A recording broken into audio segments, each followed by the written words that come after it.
तो कल Dana white ने दो बहुत बड़ी फाइट्स को अनाउंस किया था और अब रिसेंटली जस्टिन गेची की एक ऑडियो निकल के आ रही है जहां पर जस्टिन गेची बहुत ज्यादा एंग्री है। वो डेना व्हाइट के इस पूरे आइडिया को जरा भी लाइक नहीं कर रहा है और उसने बेसिकली कहा है कि वो यूएफसी के फ्यूचर प्लान्स को रूइन करने वाला है। तो रिसेंटली डेना व्हाइट ने दो फाइट्स को अनाउंस किया था जहां पर एक फाइट थी डस्टिन पोरिएव वर्सेस बेनवा सैंडेने के बीच में और जो दूसरी फाइट है वो चार्ल्स ओलिवेरा वर्सेस अरमान सरूकिन की फाइट है। और इस फाइट से जस्टिन गेची बहुत ज्यादा पिस्ड ऑफ है क्योंकि ये फाइट हो रही है नंबर 1 कंटेंडर के लिए। जो डेना व्हाइट ने अनाउंस किया था वहां पर डेना व्हाइट ने कंफर्म किया कि चार्ल्स ओलिवेरा और अरमान सरूकिन में से जो भी फाइटर जीतेगा उसकी नेक्स्ट फाइट होगी लाइटवेट चैंपियन इस्लाम महाचेव के साथ और ये फाइट होगी समर के टाइम पे। अब इन दोनों की फाइट हो रही है यूएफसी 300 में। तो ये मैचअप एंटरटेनिंग तो बहुत है बट इसको लेकर लोग काफी क्वेश्चन करने लग पड़े कि ये फाइट नंबर 1 कंटेंडर के लिए हो रही है तो यहाँ पर जस्टिन गेची का क्या होगा। अब एक काफी वैलिड क्वेश्चन है क्योंकि अगर जस्टिन गेची ने पहले की तरह डिसाइड किया कि वो एक और फाइट नहीं करेगा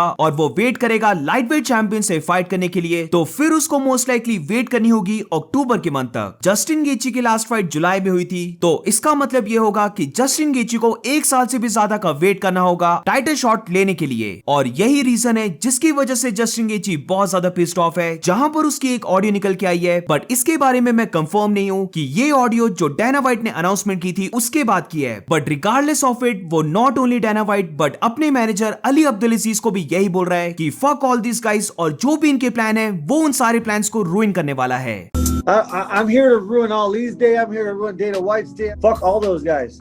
They already got, I don't know what their plan is, but they said they got a plan ahead. I'm gonna fuck it up. तो राइट नाउ हम बोल सकते हैं कि ये पूरी लाइटवेट डिवीजन होल्ड पे आ गई है क्योंकि डेना व्हाइट ने बेसिकली ये बोला था कि मार्च से पहले इस्लाम महाचेव की फाइट होनी थी बट इस्लाम महाचेव इंजर्ड हो गया है। तो अब क्योंकि इस्लाम महाचेव इंजर्ड हो गया है तो यहाँ पर चार्ल्स ओलिवेरा और जस्टिन गेची का हम बोल सकते हैं कि दोनों को बहुत ज्यादा डिसएडवांटेज होगी। वेरस अरमान सरूकिन की बात करें तो ये काइंड ऑफ कंफर्म था कि अरमान सरूकिन को एक और फाइट करनी होगी तो उसके लिए आई थिंक ये सिनेरियो नहीं बदला है बट चार्ल्स ओलिवेरा और जस्टिन गेची को डेफिनेटली लॉस हुआ है कि Islam Makhachev early this year fight नहीं कर सकता। अब इस्लाम महाचेव की फाइट होगी समर के टाइम में तो जैसे मैंने पहले कहा तो इसका मतलब यह है कि जस्टिन गेची को नेक्स्ट टाइटल शॉट मिलेगा अक्टूबर के मंथ तक। अब मेरे अकॉर्डिंग यहाँ पर जस्टिन गेची दो चीजें कर सकता है जिसमें से सबसे पहली है कि वो ऑब्वियसली वेट करे अक्टूबर के मंथ तक यानी कि उसे एक साल से ज्यादा का ले ऑफ लेना होगा और फिर तुम बोल सकते हो कि काइंड ऑफ कंफर्म हो जाएगा कि उसकी फाइट होगी लाइटवेट चैंपियन के साथ। बट जो मुझे लगता है कि जस्टिन गेची को करना चाहिए वो डेफिनेटली नंबर 2 ऑप्शन है जहां पर मेरी ओपिनियन में जस्टिन गेची को फाइट करनी चाहिए मैक्स हॉलोवे के साथ for the BMF championship belt. ये चीज मैं बहुत बार बोल चुका हूं। इनफैक्ट जो मैंने यूएफसी 300 के मैचअप्स के बारे में वीडियो बनाई थी वहां पर भी मैंने इस फाइट को पिक किया था क्योंकि अभी दोनों ही फाइटर्स बहुत ज्यादा वियर्ड स्पॉट में हैं और ये बहुत ज्यादा सेंस बनाता है कि ये दोनों फाइटर्स एक दूसरे के साथ ही फाइट कर लें वो भी बीएमएफ टाइटल के लिए जहां पर नॉट ओनली ये बहुत बड़ी फाइट बन जाएगी बट ऑल्सो क्योंकि एक बेल्ट इन्वॉल्व हो रही है तो डेफिनेटली ये दोनों फाइटर्स बिग मनी को भी अर्न करने वाले हैं। आई थिंक ये वेट अराउंड करने से तो ज्यादा बेटर है। जहां पर अगर जस्टिन गेची का देखें तो ये फाइट उसके लिए ज्यादा रिस्की फाइट नहीं है। इवन अगर वो इस फाइट को हार जाता है तब भी ये ज्यादा रिस्की नहीं होगा क्योंकि मैक्स हॉलोवे फेदरवेट डिवीजन से लाइटवेट डिवीजन में आएगा और वो भी फाइट होगी बीएमएफ बेल्ट के लिए। तो यहाँ पर जो अनडिस्प्यूटेड लाइटवेट बेल्ट है उसकी जो पोजीशन जस्टिन गेची की है